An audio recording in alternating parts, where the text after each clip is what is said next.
سفر کا مہینہ. سفر قمری کیلنڈر کا یعنی چاند کا دوسرا مہینہ ہے جس کے حوالے سے لوگوں میں بہت سی غلط فہمیاں پائی جاتی ہیں. ایک طرف اس کے ساتھ بہت سی توہمات اور بدشگونیاں وابستہ کر لی گئی ہیں اور دوسری طرف ان کے خود ساختہ حل بھی تلاش کر لیے گئے ہیں.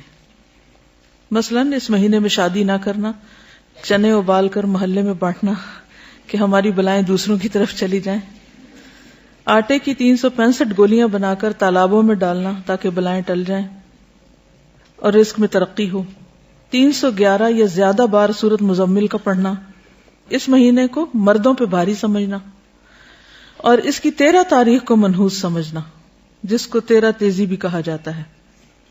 لیکن حقیقت یہ ہے کہ ان باتوں کی ہمارے دین میں کوئی حیثیت نہیں، کوئی حقیقت نہیں ہے. یہ سب لوگوں کے اپنے ذہن کی خود ساختہ باتیں ہیں. انسان کے اصل نفع نقصان کا مالک کون ہے؟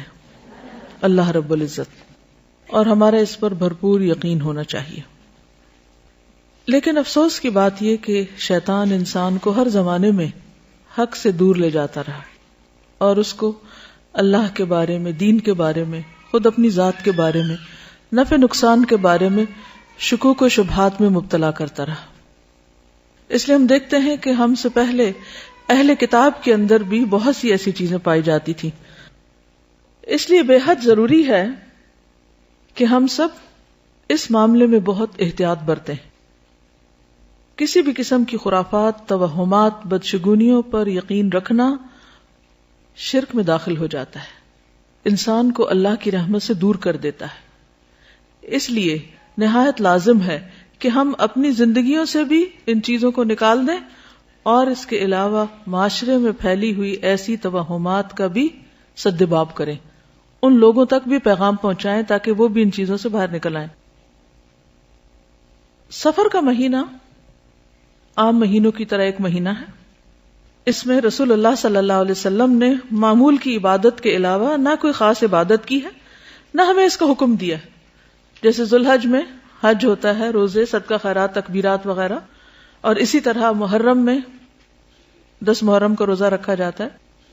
لیکن سفر کے مہینے میں نہ تو کسی روزے کا حکم ہے، کھائیں پیئیں، اور نہ ہی کسی اور خاص عبادت کا حکم ہے، اور نہ ہی آپ نے کسی خاص بلا سے بچنے کے لیے خبردار کیا ہے.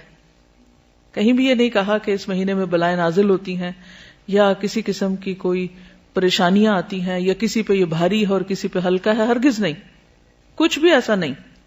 توہمات اور شگون جو اس ماہ سے منسوب کیے گئے ہیں ان کی کوئی حقیقت نہیں. اتفاق سے نبی صلی اللہ علیہ وسلم کی بیماری کا آغاز بھی اس مہینے میں ہوا، تو اس سے لوگوں کا اور زیادہ وہم پختہ ہو گیا کہ نعوذ باللہ یہ مہینہ مصیبتوں کے آنے کا مہینہ ہے. تو اصل بات کیا ہے جو نبی صلی اللہ علیہ وسلم نے اس صحابی کو فرمائی تھی نا کہ دیکھو سارے لوگ مل کر اگر تمہیں کوئی نفع دینا چاہیں، کوئی نفع نہیں دے سکتا جب تک اللہ نہ چاہے، اور سب مل کر اگر تمہیں کوئی نقصان پہنچانا چاہیں، کوئی نقصان نہیں دے سکتا جب تک اللہ نہ چاہے. قلم رکھ دیے گئے اور سیاہی خشک ہو گئی. اصل فیصلہ یہی ہے. تو اصل نفع اور نقصان اللہ کے ہاتھ میں ہے. یہی چیز انسان کی توحید کو پختہ کرتی ہے. اسی پہ ہمارا علیہ توکلت و الیہ انیب.